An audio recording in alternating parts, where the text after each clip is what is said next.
Well done, Camilla. I'm excited for you because, changing those two foundational pieces right there can completely catapult you and take that block away.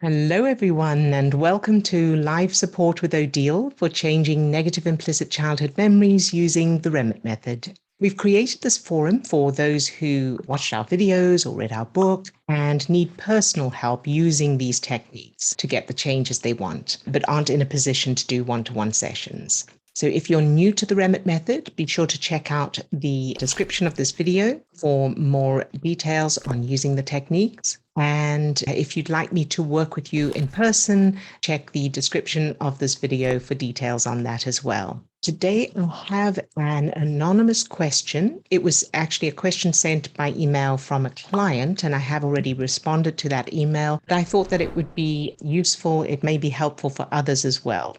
So the question was to do with why we don't go into the negative memory and change all of the different aspects of the negative memory. In other words, go in there and change, the expressions on the faces and what we see, what we feel, what we smell, and all of those aspects, why we don't go in, take a look at those and change every separate aspect. So there are two main reasons that we don't spend any time in the original memory other than sort of dipping your toe in it as if it's a hot bath just to see how hot it is. In other words, just to see if there are any negative emotions there before changing it. The first reason is bearing in mind that thoughts are connections between neurons, and those connections between neurons trigger matching chemicals, and Hebb's rule of cells that fire together wire together, which what's actually happening each time we recall the original memory or even think about it is, number one, as you think of each aspect of the negative memory, any details you think of, that is literally cells connecting in real time. And those connections are triggering matching chemicals along with strengthening those connections. And as you think of aspects of the positive memory, that's also literally cells connecting in real time. And those connections are triggering matching chemicals along with strengthening those connections. So going back to the original memory is like learning a new phone number and then going back to the old one to see if you can still remember it. You wouldn't want to do that, of course. So since cells that fire together wire together, and the chemicals that are produced as a result of those connections each time they fire, you want to make sure that you're firing the connections of the new memory far more than the connections of the old memory. And considering that stress chemicals that are produced when we have negative thoughts or emotions are stronger than feel-good chemicals because they're for survival, you also want to make sure that you're not pumping more stress chemicals into your system than necessary. So those neural connections of each aspect of the negative memory, as you go to check it, you're in real time pumping more stress chemicals into your system. Now, the second reason, and this is a really important one, and it's the reason all of this works, is the difference between the conscious mind and the unconscious part of the brain. So while the conscious mind is only able to process a very small amount of data at a time, the unconscious part of the brain, of course, is able to do a lot more. And it's constantly updating information and memories in the background without our conscious awareness. So as we change a memory, we're not just changing what we're consciously focusing on in that moment. Brain is actually updating other information and data, including other aspects of that particular memory, as well as other memories that are connected to that we can't even recall consciously. And it's doing that automatically. So there's no need to manually focus on and change every aspect of a memory. In fact, there wouldn't be enough time in the world to manually change every aspect of every memory. It would be physically impossible, of course. So as you change a particular memory, so let's say it's a memory of being shouted at, you're going to change it from being shouted at to being hugged and praised. So however that's represented for you, so let's say it's a feeling of being hugged and a gentle, loving, reassuring voice. Now, as you establish that new memory by repetition and focusing on whatever details in that new memory that will amp up those good feelings for you, the unconscious part of your brain is automatically updating the rest of the data without you needing to be consciously aware of it. And as you repeat that new memory, in other words, firing those new neural connections with all the good feelings, so producing more of those feel-good chemicals, those connections start to become established. And the brain continues to update other data that's linked to those particular neural networks. So when you go to sleep that night, as long as you've added strong, good emotions, so feel-good chemicals with a dash of adrenaline, your brain will prioritize that new memory for long-term storage. Now, if you were to go back to the original memory to check if all of it has changed or if there's anything left of the old memory, you'd be manually firing those old neural networks and triggering those matching stress chemicals, interrupting process of establishing the new data. So let's say you go back to that old memory and you're now going to look specifically at the expression on that person's face. So now you notice that their expression is angry, let's say, even though they're hugging you. Now, the unconscious part of the brain just hasn't updated that information yet. And now you've just refired those old neural connections, which interrupts and delays that update. So there's nothing wrong with that. It's just that you're delaying your results. So an analogy would be if you wanted to part your hair in a particular direction. So if I wanted to, for example, I always wear my hair in this parting. If I wanted to brush it the other way and have the parting this side, I would comb my hair in that direction, so training it to grow in that direction.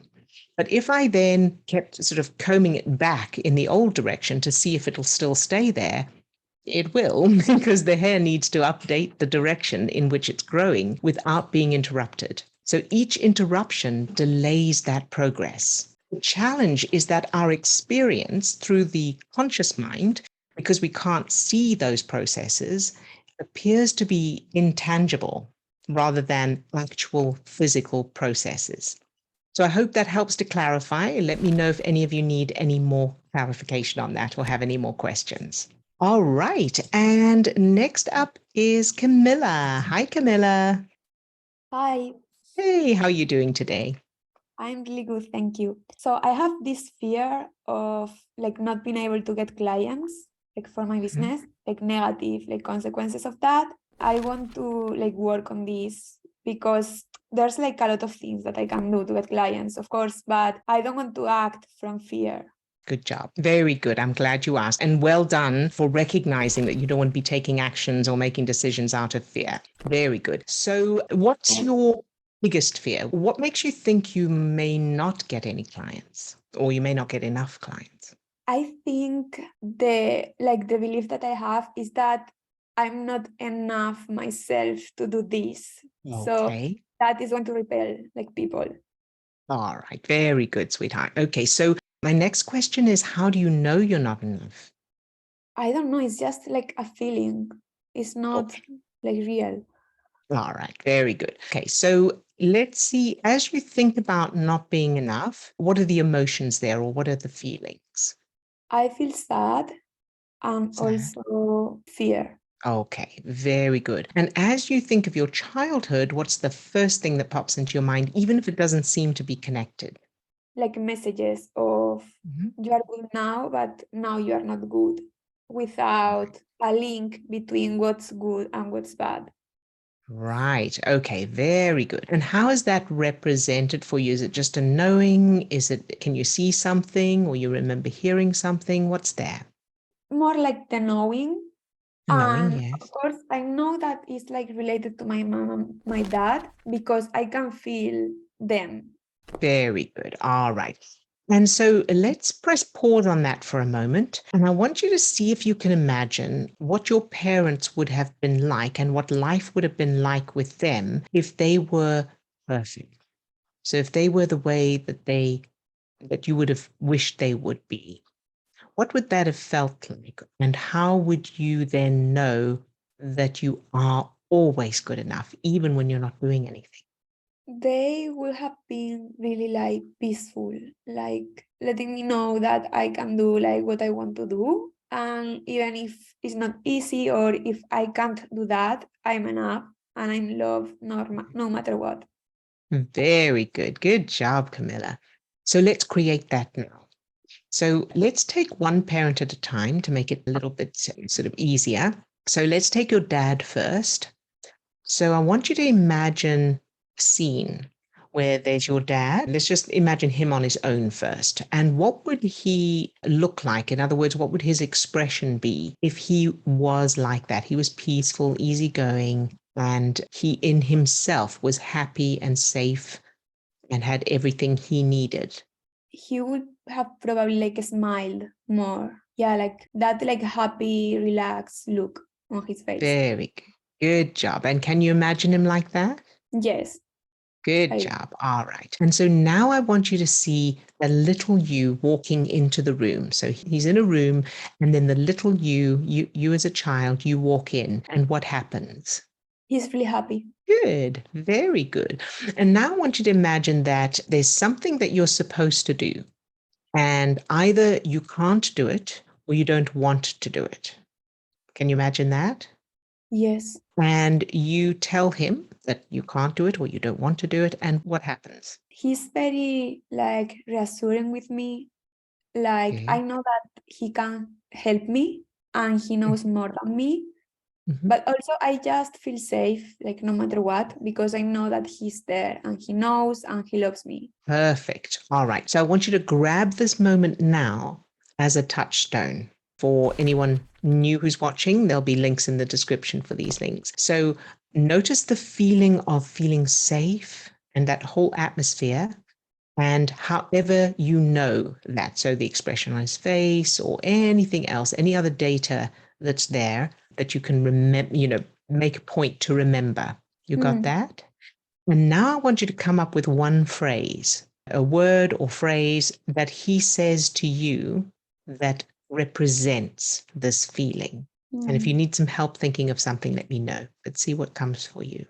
I'm not sure. Okay. So how about something like, I love you so much, sweetheart, or you're all right, it's okay. Okay, yes, those will do. Those two? Good, good, good.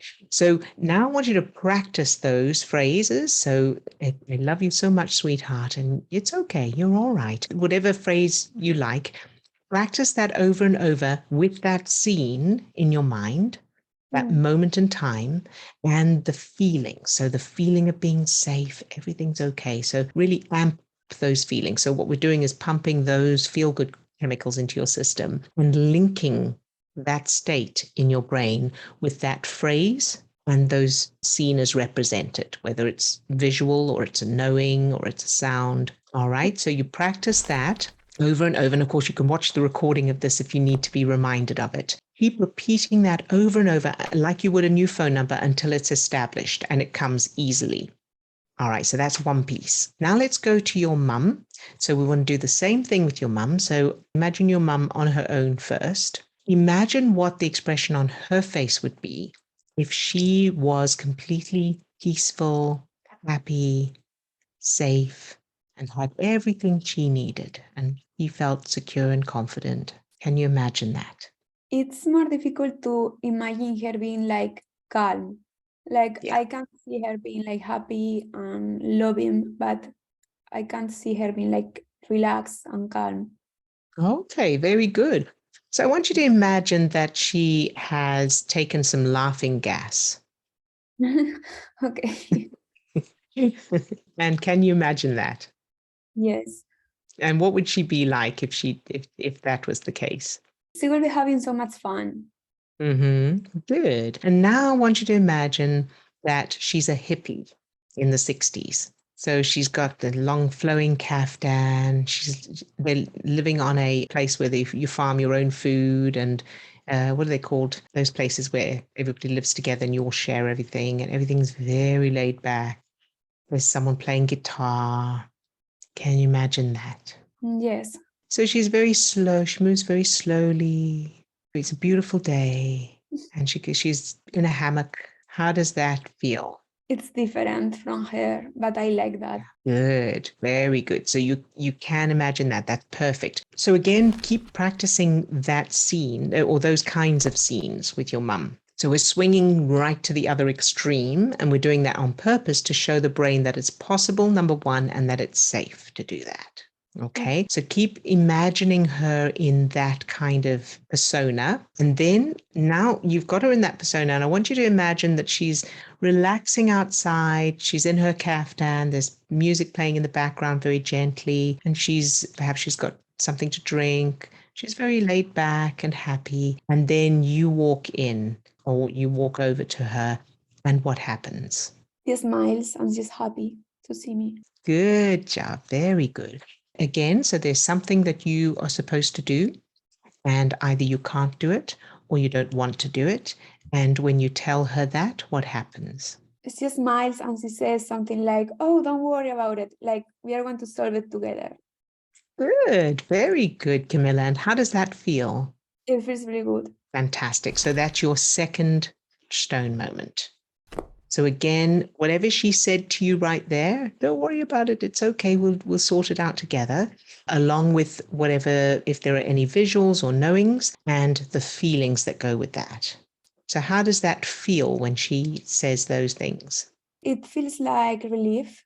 And do you feel safe? Yes. Very good. All right. So those two touchstones, you're going to practice them until they're established, until they come to mind easily, and until those feelings come very easily as you think of them.